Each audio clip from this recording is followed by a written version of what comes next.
Boa noite, meu irmão, boa noite, minha irmã. É um privilégio para nós estarmos juntos mais uma vez nesse dia que o Senhor nos deu e no qual nós podemos aproveitar esse tempo, esse momento aqui juntos para meditarmos na palavra de Deus. O mês de maio foi o mês da família, né? E o nosso último estudo daquelas nossas séries e conversas sobre família é hoje, na primeira quinta do mês de junho. Nós vamos falar um pouco hoje em relação às conversas, aos diálogos, a como funciona a comunicação no lar cristão, quais são alguns dos alertas que a Bíblia nos passa, algumas das coisas censuradas pelas Escrituras e, claro, qual é o padrão bíblico, qual é o jeito certo de nós vivermos nos nossos lares, nos comunicarmos com os nossos cônjuges, com os nossos filhos, com as pessoas que aparecem como visitantes, familiares que frequentam a nossa casa. Nós somos a 6ª Igreja Presbiteriana de Governador Valadares. Eu sou o pastor Maicon Custódio.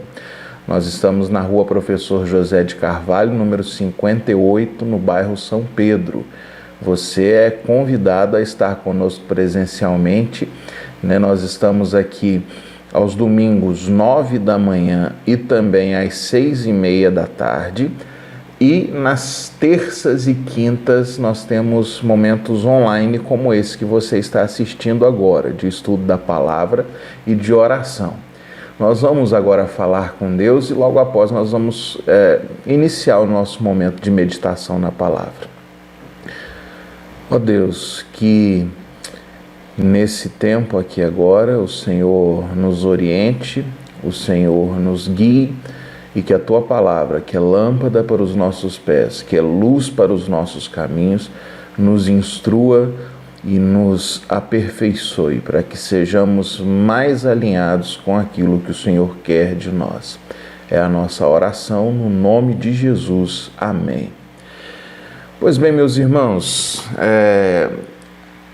falar sobre diálogos, né, nas Escrituras é difícil você partir de outro texto referência que não seja o Tiago capítulo 3, né? Tiago 3 vai assim nos trazer uma contribuição magnífica para que a gente compreenda aquilo que o Senhor pensa sobre a comunicação, né? Na vida de um modo geral, não só no nosso lar. E eu vou fazer essa leitura, você que estiver aí com a sua Bíblia poderá pegá-la também ou ligá-la, né, e abrir nesse texto que diz assim: Meus irmãos, não vos torneis muitos de vós mestres, sabendo que havemos de receber maior juízo, ou seja, maior é o juízo de quem lidera, de quem ensina. Porque todos tropeçamos em muitas coisas. Se alguém não tropeça no falar, é perfeito varão, capaz de refrear também todo o corpo.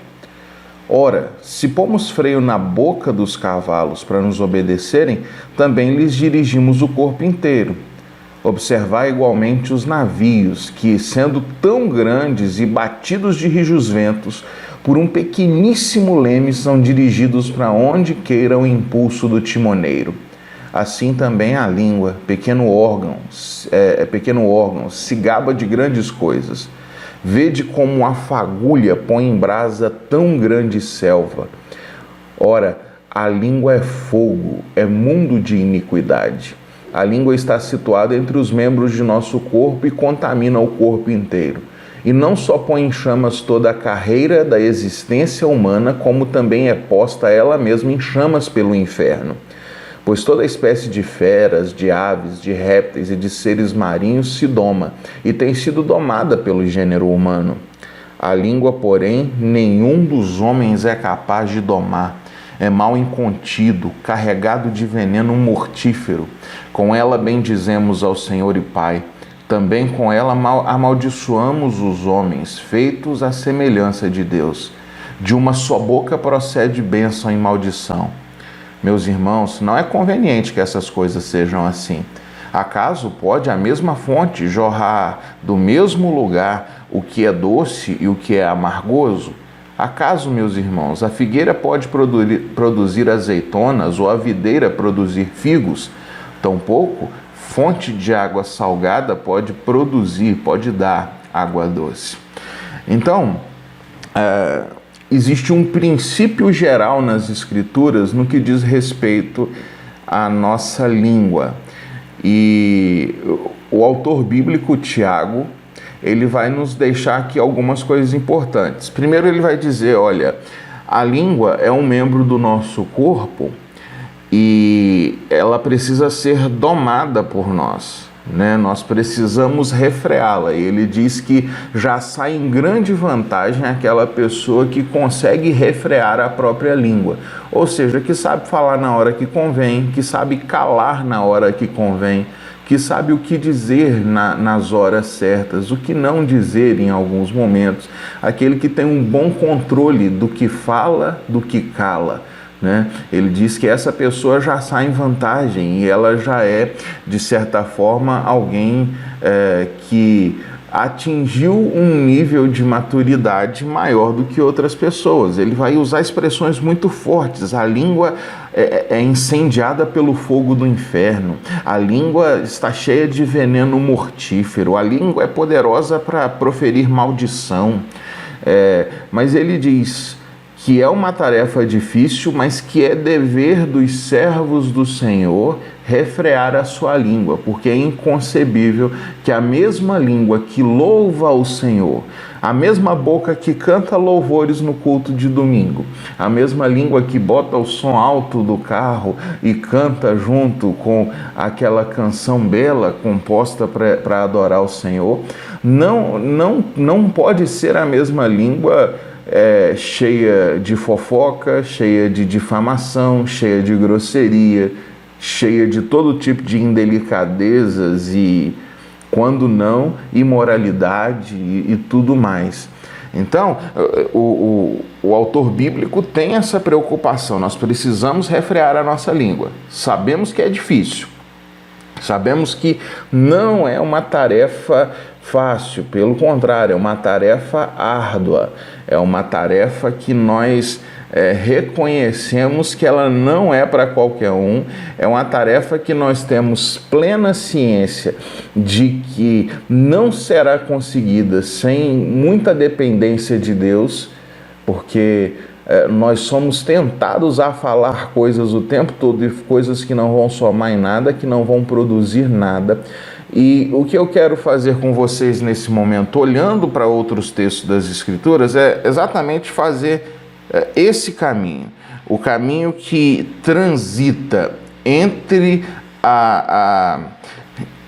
os problemas e os perigos da língua e, no final, um segundo momento no qual a gente aponta para aquilo que pode sair de bom, né? Qual é o padrão, o que Deus quer que a gente faça. E aí a gente tem Tiago 3 como base, mas nós vamos caminhar por diversos outros textos da Bíblia. Então mantenha a sua Bíblia perto de você e a gente vai passar por alguns textos.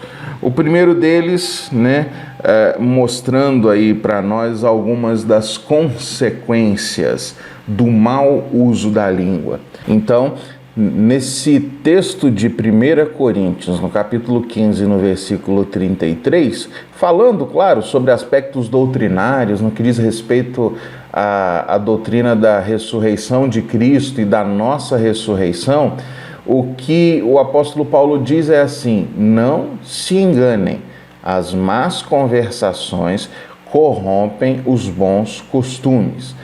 O princípio aqui, ele é amplo. O assunto tratado, ele é específico. Paulo está falando assim, cuidado, tem gente que está chegando aí negando a ressurreição de Cristo e isso vai culminar em muitos problemas na vida prática de vocês e na vida da igreja e na história de vocês como cristãos. Então, o trato aqui era específico, era sobre isso que Paulo estava tratando, tá certo? Porém, esse princípio é muito mais amplo. Paulo está falando aqui como se fosse um provérbio mesmo. Olha, não se enganem. Conversa perdida, más conversações, falar abobrinha, falar asneira, isso corrompe a prática das pessoas. Aquilo que a gente entende e repete com constância, que a boca fala daquilo que o coração está cheio, e o que o coração está cheio e a boca fala, automaticamente vai começar a fazer parte das nossas práticas. E essa capacidade que nós temos de sermos convencidos pelo que se fala. Nós somos seres que somos tratados aí através de discursos retóricos, e discursos podem nos convencer. Um político de boa lábia nos faz votar nele. Uma pessoa com uma boa capacidade argumentativa pode te convencer em um debate. Um galanteador, uma conquistadora, pode fazer você se render aos encantos dele, aos encantos dela, através das palavras. Ou seja, existe sim esse poder persuasivo. E aí Paulo vem dizer, olha, cuidado, porque se esse poder persuasivo é usado para o mal, ele corrompe quem a gente é. As más conversações corrompem os bons costumes. Paulo então está nos alertando para as consequências que o mau uso da língua pode gerar. E aí eu fico pensando, já que é o mês da família, da aplicação disso na casa da gente, né? De que forma, por exemplo, a constante grosseria entre o marido e a mulher pode normalizar o trato de um com o outro de maneira grosseira. As más conversações, falas bruscas, falas ríspidas, tornaram o normal daquela casa o constante gritar um com o outro, o constante estado de guerra. Falar baixo já é uma raridade. Se dirigir ao outro com delicadeza, com educação, já virou uma realidade, porque as más conversações, o jeito ruim de se comunicar o tempo todo, mudou os costumes da família. E a família agora só funciona na base do grito, na base de, como diz a música popular, tiro, porrada e bomba. Só assim. Começou com troca de palavras duras. No fim, já se tornou o modo de viver de uma família. Os filhos, as más conversações corrompem os bons costumes. Já falei por mais de uma vez do perigo que é você trazer constantes fofocas, murmurações, reclamações para dentro da sua casa. Porque seus filhos serão sim contaminados com aquilo. Por exemplo, se na sua casa é constante falar mal de vizinhos, de amigos, de familiares, da igreja, o que você acha que o seu filho vai querer com essas pessoas? O que você acha que a sua filha vai querer com a igreja? Com a própria família, já que nem a minha mãe gosta da família, o meu pai só fala mal. Essa família é muito ruim. Não esqueço de uma ocasião em que uma prima minha, ainda pequena, a minha tia um dia, ela estava dando uma conferida na faxina que a moça tinha feito, e ela comentou com o meu tio assim: nossa, a fulana hoje limpou a casa igual o nariz dela. Passou os dias e aí a moça voltou. Ela ia lá periodicamente para fazer a faxina. E aí a minha prima, ainda pequenininha, chegou e falou assim: ô tia fulana, a minha mãe bem falou que você limpou a casa igual o nariz dela, igual o seu nariz.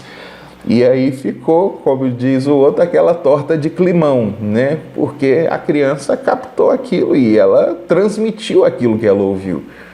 E são alguns dos perigos, e você que é pai, que é mãe, deve ter alguma dessa aí para compartilhar. De alguma coisa que você deixou escapar, ou que às vezes já é rotina para você, você nem deixou escapar mesmo, e você ficou constrangido depois que o seu filho, a sua filha pequenininha, sem papas na língua, foi lá e disse assim, ó, lá em casa funciona desse jeito.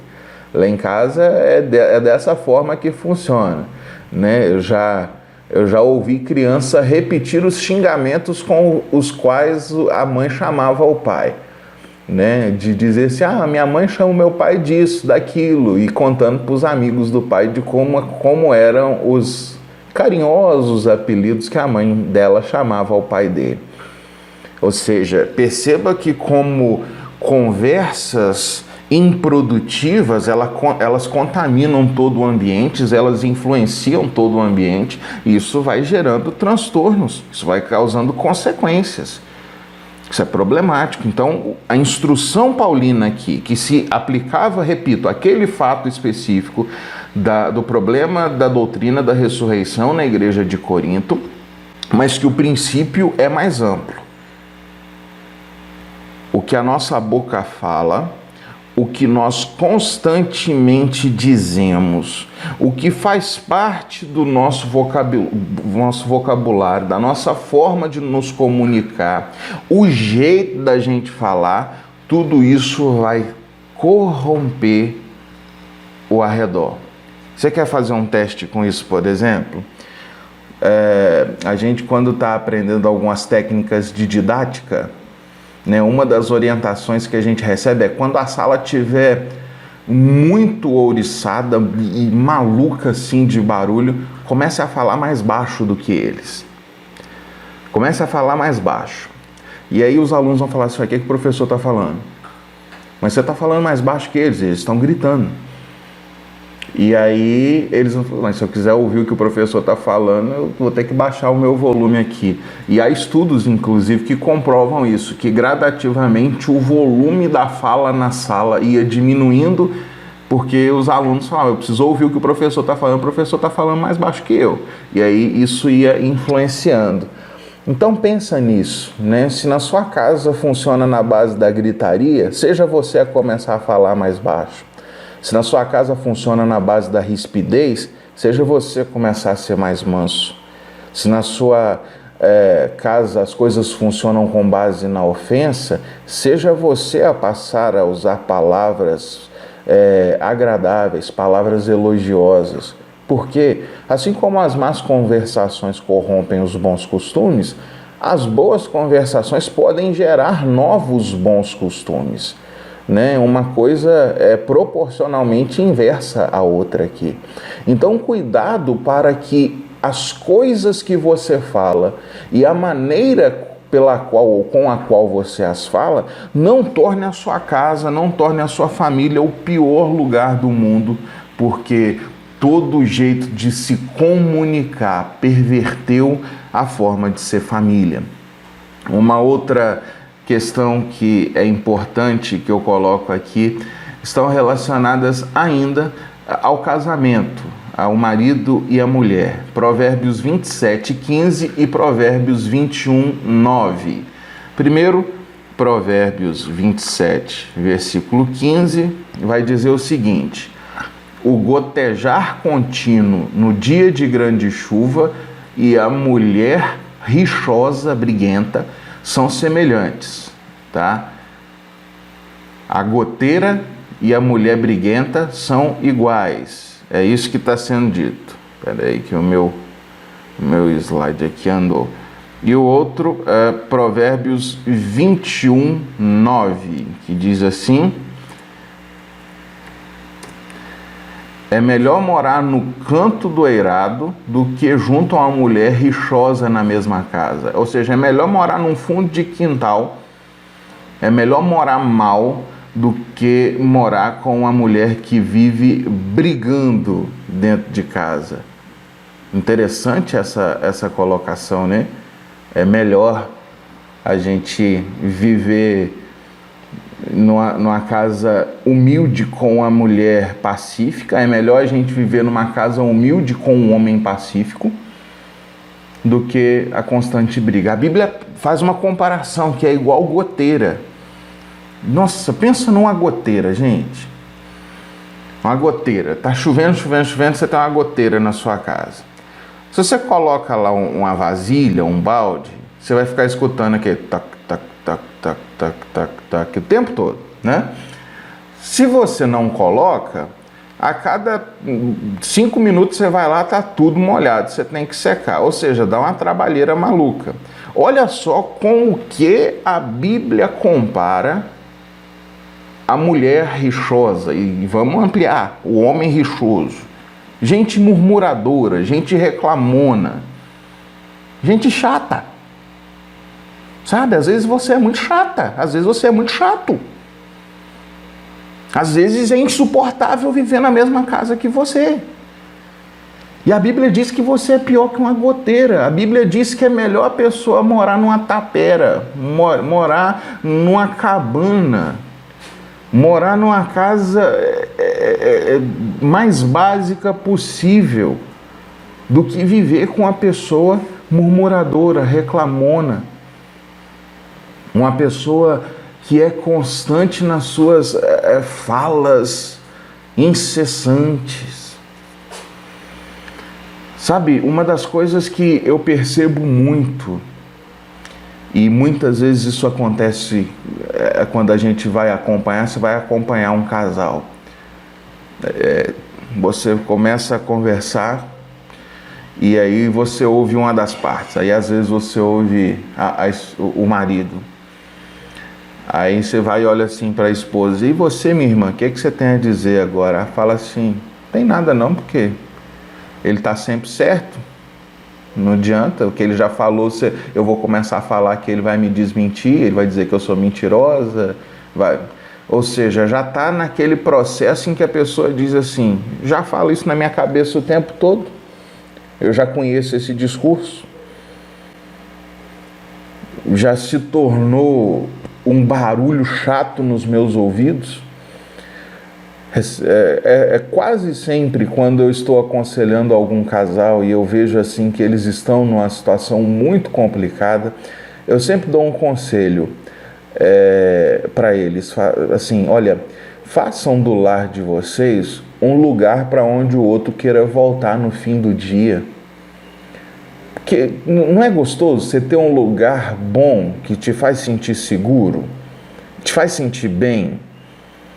Não é bom você pensar assim, nossa, eu tive um dia de trabalho hoje de arrebentar, meu corpo tá, nossa vida, eu preciso descansar, eu preciso relaxar. E você pensa assim, nossa, agora eu vou chegar em casa, vou encontrar com o meu marido, vou encontrar com a minha esposa, vou encontrar com os meus filhos.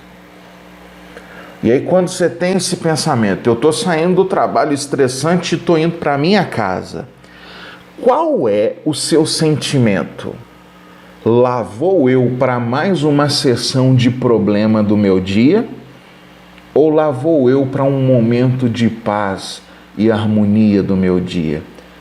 Ir para casa, no seu caso, é algo bom ou é algo ruim?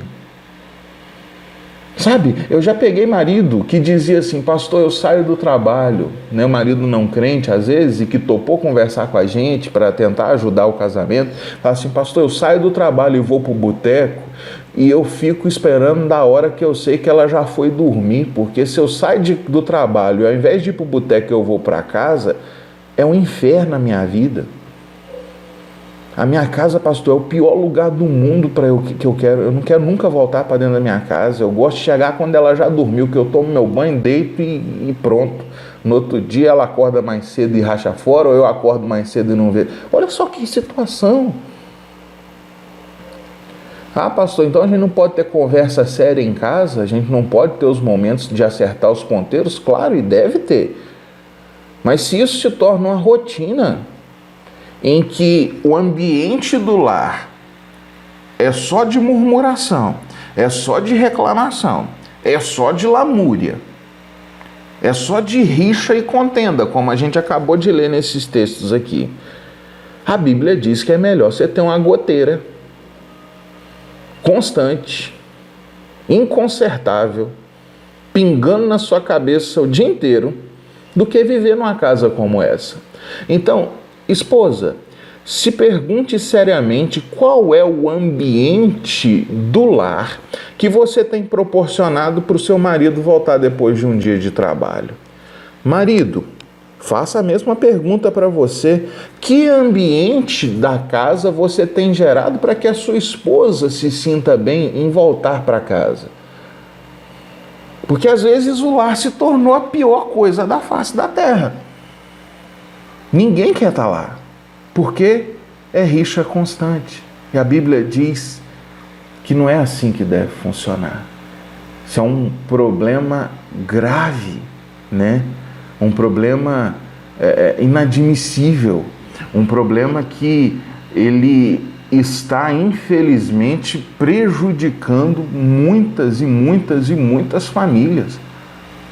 A casa se tornou um lugar insalubre.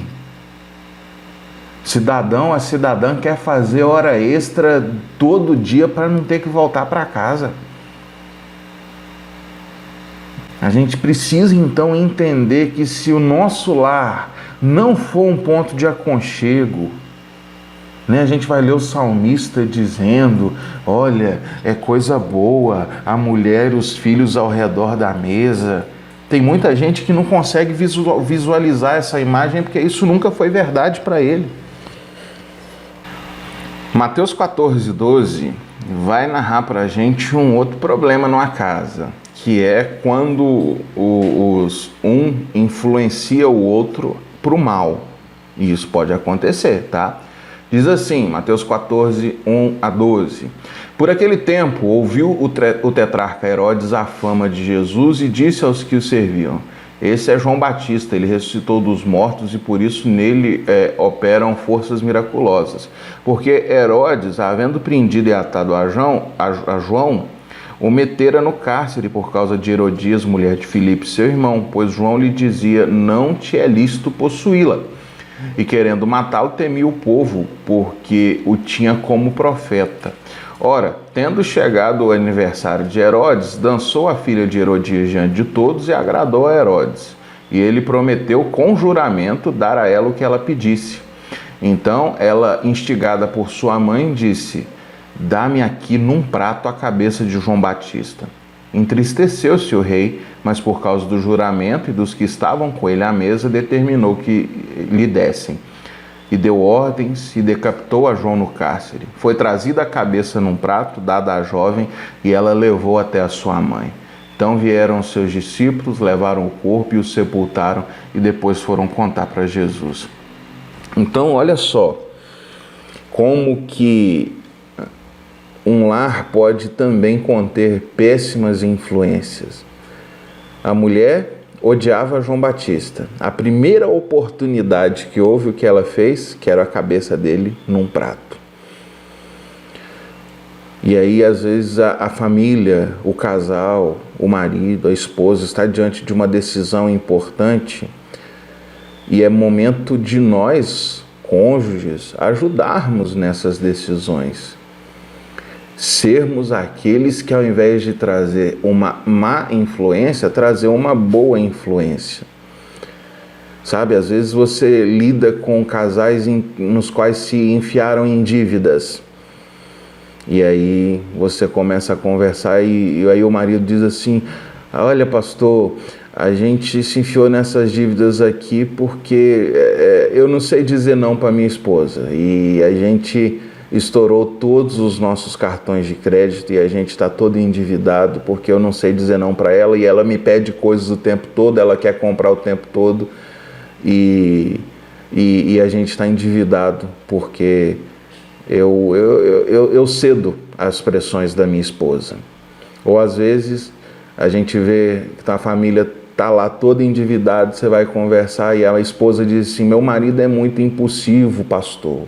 Ele compra passarinho voando e ele não me ouve. E eu tento falar, mas ele não me escuta. Ou às vezes ela diz assim, eu já acostumei com isso também, eu nem falo mais.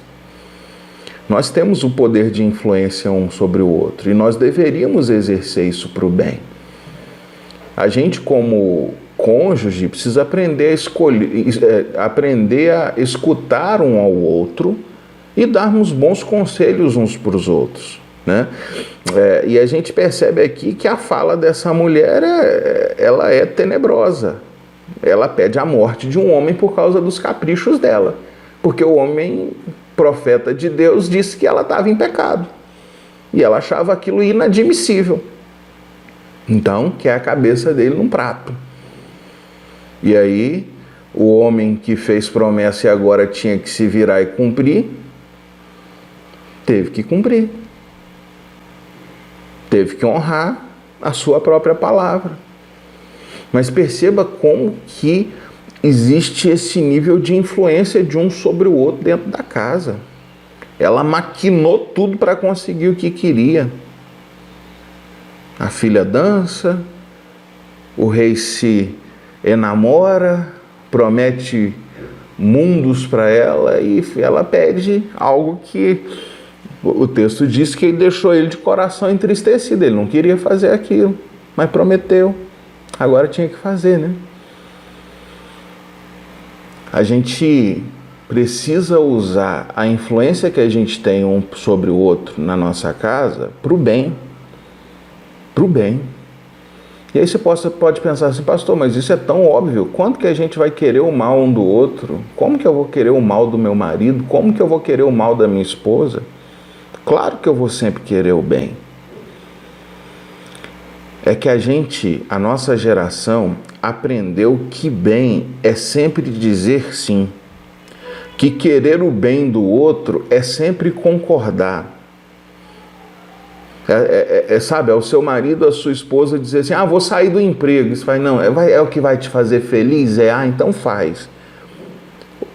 Mas aí você precisa ser a voz da razão, que às vezes vai dizer assim, tá, você está falando de sair do seu emprego, mas nós vamos trabalhar e nós vamos viver do quê? Não, é porque eu estou infeliz lá. Não, eu sei que você está infeliz lá, mas é uma decisão sábia você sair desse emprego agora? Pedir demissão agora, no meio dessa crise do desemprego como está? Não, mas eu preciso ser feliz. Eu sei, mas antes você tem que lembrar que você tem tantas bocas aqui dentro de casa para alimentar. Ou seja, nós precisamos usar a influência que nós temos um sobre o outro para trazer sanidade, para trazer boas decisões, não para promover mais e mais problemas. E pense nisso, uma mulher que, por causa de influenciar o marido, ela consegue a cabeça de um homem num prato. Sabe? É algo muito, muito sério esse poder que nós temos um sobre o outro, que a gente pode usar para o bem ou para o mal. O quanto que os nossos conselhos para o nosso cônjuge, as palavras que nós dizemos para os nossos filhos, o quanto que isso passa pela construção do caráter de um e de outro, e o quanto que isso pode explodir como uma bomba no seio da família, ou o quanto que isso pode de alguma forma promover bênção, grande bênção para a família inteira. A gente tem sim poder de influência um sobre o outro, de chegar para o outro e dizer, olha, não é por aí, ou vai lá, é assim mesmo. Né? Aqui em casa isso funciona muito bem. Eu sou muito otimista, idealista, sonhador, e a Gisele é muito pé no chão. Então, às vezes eu quero voar demais, ela me puxa de volta e fala assim, pera, nem tanto. E às vezes ela quer segurar demais e eu vou e faço assim, voa minha filha, tá na hora, né? Confia, acredita, dá para ser, dá para fazer. E a gente vai se equilibrando nisso aí. Ela me regula no meu otimismo e no meu idealismo, e eu a encorajo no pessimismo e no realismo dela, assim, né? A gente vai lidando um com o outro. E como que a gente vai se completando nisso? De ser uma influência positiva para o outro. Agora pensa bem. Seu marido, sua esposa teve um dia problemático no trabalho, aí chegou e falou assim, o que eu faço? O seu conselho é assim, não, chega lá amanhã e chuta o balde, briga com todo mundo, bota fogo no parquinho. Já pensou? Não, faz mesmo. Ou alguém que vai te aconselhar para negociar os seus valores por conta de coisas menores do que o Evangelho de Cristo. A gente tem influência um sobre o outro. As nossas palavras para o nosso marido, para a nossa esposa, isso conta. E aí a gente precisa entender isso e fazer o uso sábio, né, das palavras que Deus nos dá. Agora, 2 princípios muito importantes, né, para a gente pensar aqui. O primeiro deles, Provérbios 10:19, que diz o seguinte: no muito falar não falta transgressão, mas o que modera os lábios é prudente. O valor do silêncio. O quanto que na comunicação dentro da casa da gente, o fato da gente às vezes saber silenciar, fechar o bico, sossegar a matraca, ajuda. Às vezes a nossa fala pode funcionar como gasolina na fogueira, de piorar muito uma situação. E aí vem o texto bíblico e diz: no muito falar não falta transgressão. Quanto mais fala, mais peca. Tá? Mas quem modera os lábios, quem sabe silenciar, é uma pessoa prudente. É uma pessoa que é reconhecida como uma pessoa sábia, né? A sabedoria está associada à prudência, de que, de alguma maneira, a vida é mais abençoada, a família é mais abençoada quando nós sabemos a hora de usar o silêncio. Como eu disse, eu ia trabalhar vários problemas, e nós trabalhamos num primeiro bloco. Como que a língua pode ser perniciosa, problemática e gerar caos. E agora algumas virtudes, e o silêncio é uma delas.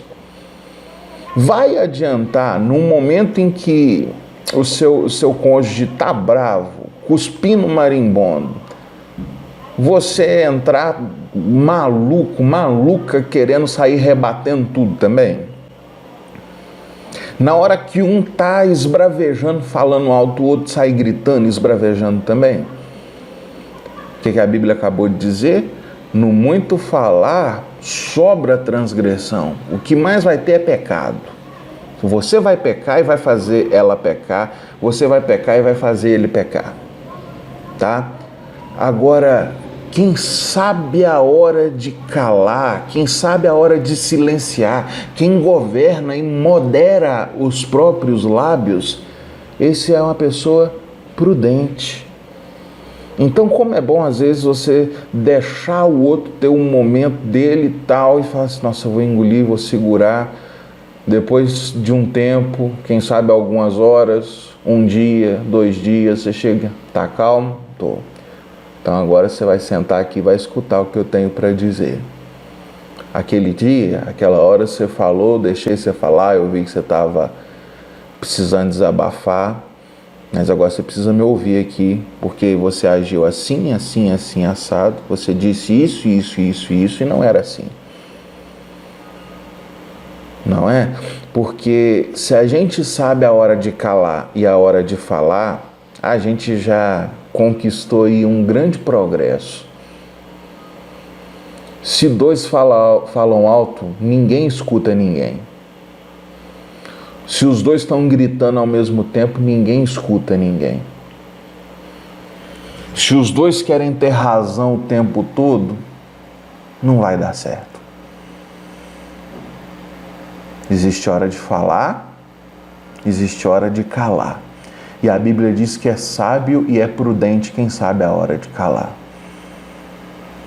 Então, das virtudes do uso da língua, uma delas é saber a hora de não usar a língua, a hora de calar. Em tudo na vida. Em tudo. Tem coisa que é melhor você não responder. Tem coisas que é melhor você fingir que nem ouviu e falar: vou deixar passar. Você não precisa ter resposta para tudo, você não precisa rebater tudo. E nem tudo é toma lá da cá, na hora que falou, do jeito que vem, vai. E depois fala, mas é o meu ímpeto, é o meu gênio. Converte o seu ímpeto, converte o seu gênio, bota aos pés da cruz. Fala, Jesus, o Senhor já converteu muita coisa na minha vida, mas essa minha língua, misericórdia, esse meu temperamento, Senhor, meu Deus, me ajuda. Mas não, vai ficar se escondendo atrás dessa coisa do é o meu jeito, é a minha forma, até quando? A gente que converteu, a gente está num processo constante de ser nova criatura, de se fazer novas todas as coisas. Então, aprender a fazer bom uso do silêncio. Só falar. Se discurso resolvesse, faça uma análise. Se o excesso do discurso resolvesse, tem coisa que você está falando na sua casa tem 15 anos. Só falando. E às vezes você está falando demais com os homens e falando pouco com Deus. Às vezes você está falando demais e dando pouco exemplo. Existe um poder incalculável na fala silenciosa. Não, eu entendi que ao invés de eu ficar o tempo todo dizendo como se faz, eu vou viver como se deve viver. E o meu marido vai ver os exemplos disso na minha vida. Os meus filhos verão isso como exemplo na minha vida. E eu vou ter a capacidade de me comunicar no meu lar de maneira silenciosa. Efésios 6,4 vai dizer que os pais não devem provocar a ira nos filhos. É uma orientação bíblica também importante de que existe uma influência constante dos pais nos filhos e que os pais podem ensinar os filhos enquanto não os provocam a se irar, que os pais têm responsabilidade sobre as emoções dos filhos, de que os pais, com sua sabedoria no falar, ao invés de provocar os seus filhos, vão instruí-los, né? E muitas vezes a gente pode perceber isso, em que o jeito de os pais agirem prejudica muito a formação da criança como ser humano, como cristão, como estudante, como profissional. E eu sei que isso já é um peso muito grande, que tem muitas mães, existem muitos pais que convivem de maneira culposa mesmo com o que aconteceu com os filhos e dizer, a culpa é minha. Tem coisa que é culpa sua e tem coisa que não é, né? Então você precisa ter essa separação. E a ideia do texto bíblico é que há muita coisa que é feita de modo intencional e deliberado, né? Que parece que irritar os filhos é uma coisa que os pais adoram, que os pais curtem, que os pais desfrutam. O não conduzir os filhos à ira aqui vem contraposto à ideia de criá-los na admoestação do Senhor. O paralelo aqui, ao invés de criar seus filhos como você quer criar, crie na admoestação do Senhor. Ao invés de querer fazer com os seus filhos o que você quer fazer, faça o que Deus quer que você faça. Tá? Então, o que está em equidistância aqui é: não provoqueis a ira, mas criai-os no caminho, na admoestação do Senhor. Porque toda vez que a gente quer, por exemplo, criar um filho à nossa imagem e semelhança, claro, ele vai carregar marcas nossas, claro, ele vai aprender costumes nossos, mas a gente falha. Nós somos chamados a criá-los, a educá-los, a ensiná-los com base naquilo que Deus quer. Sabe por quê? Porque se você for o exemplo final do seu filho, ele vai carregar os pecados e defeitos que você também tem. E às vezes você vai precisar dizer: filho, filha, olha, seu pai, a sua mãe é assim, mas não é o jeito que Deus quer. Olha, eu tenho lutado com isso e eu queria que você não fosse igual eu fui, igual eu tenho sido. Então, por um lado eu posso investir para que um filho, para que uma filha seja igual a mim, e isso vai gerar ira nele, porque eu não sou imagem e semelhança de nada, eu não sou perfeito, eu vou criar um caos. O outro lado, crie na admoestação do Senhor. Você pode fazer com que, antes de qualquer coisa, seu filho ou sua filha seja uma pessoa cristã. Pais, mães, avós, vocês já tiveram uma conversa sobre conversão com seus filhos? Seu menino, sua menina já está aprendendo a ler, já entende as historinhas da Bíblia, já tem compreensão de certo e errado, de bem e de mal. Você já explicou para ela, você já explicou para ele o que é a cruz de Jesus? Você já conversou com ele sobre o Evangelho? Você tem de fato criado na admoestação do Senhor? O que Paulo está dizendo é: ao invés de perder tempo com coisas infrutíferas com seus filhos, gastem tempo naquilo que os edifica, que os aproxima de Deus. Ah, pastor, tem que assistir só desenho evangélico e ler Bíblia para o menino o tempo todo? Você sabe que não é isso que eu estou falando. Mas me chama a atenção o fato das conversas sobre a eternidade, sobre salvação, ainda não fazer parte de muitos dos lares ditos cristãos, inclusive de nossa igreja, em que as conversas sobre salvação, sobre a eternidade ainda não foram tomadas, não foram feitas.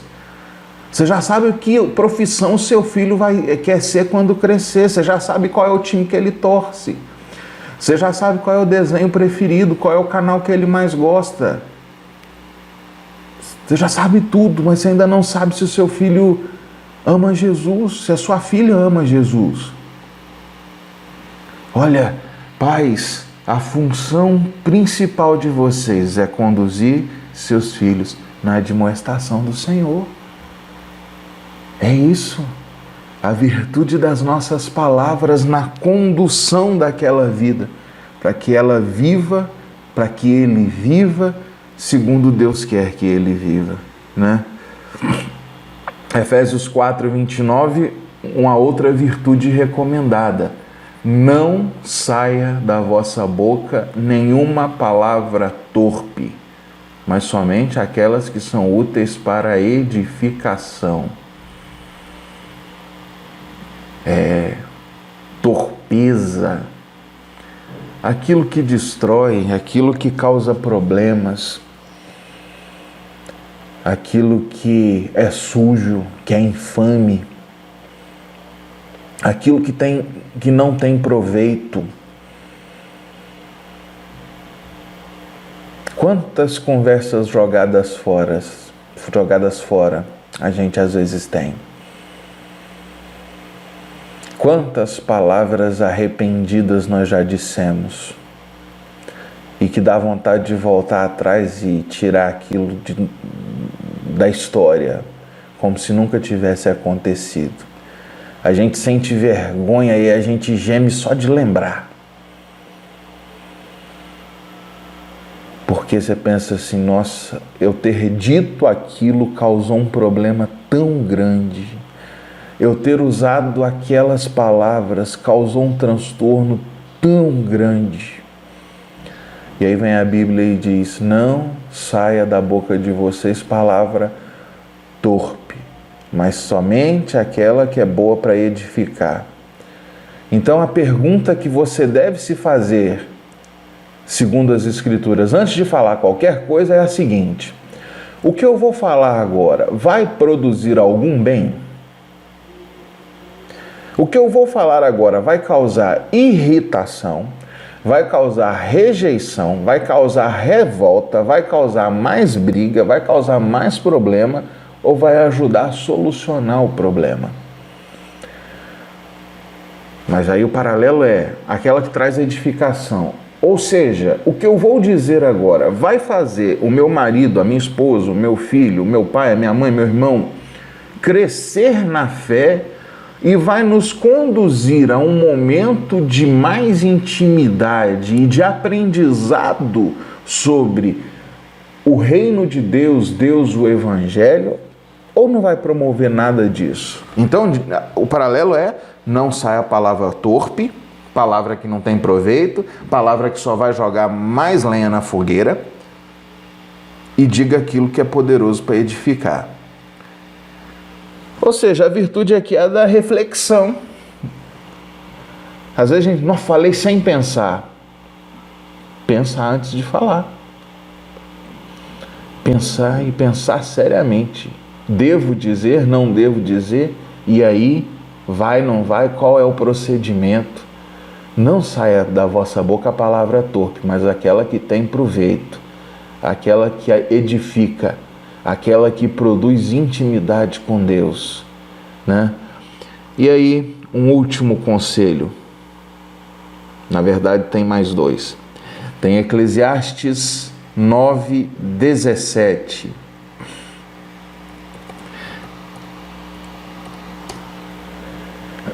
Ah, tá. Esse Eclesiastes 9:17 eu tirei da ordem, mas era para estar lá junto com o silêncio. Então, as palavras dos sábios ouvidas em silêncio valem mais do que os gritos de quem governa entre tolos. Então, aprender a ouvir conselhos em silêncio. Então, eu disse há pouco, né, da questão do silêncio. Então, esse texto aqui de Eclesiastes 9:17, associado àquele outro de Provérbios Provérbios 10:19 que a gente leu, que fala sobre o silêncio. E agora sim, o último texto, Filipenses 4:8, que você conhece bem. Por quê? Porque é a nossa mente, são as nossas convicções que governam a nossa fala. Filipenses 4:8 diz assim: finalmente, irmãos, tudo que é verdadeiro, tudo que é respeitável, tudo que é justo, tudo que é puro, tudo que é amável, tudo que é de boa fama, se alguma virtude há, se algum louvor existe, seja isso que ocupe o vosso pensamento. Tudo que for verdadeiro, tudo que for honesto, tudo que for justo, tudo que é de boa fama, se alguma virtude há, se algum louvor existe, seja isso que ocupe o vosso pensamento.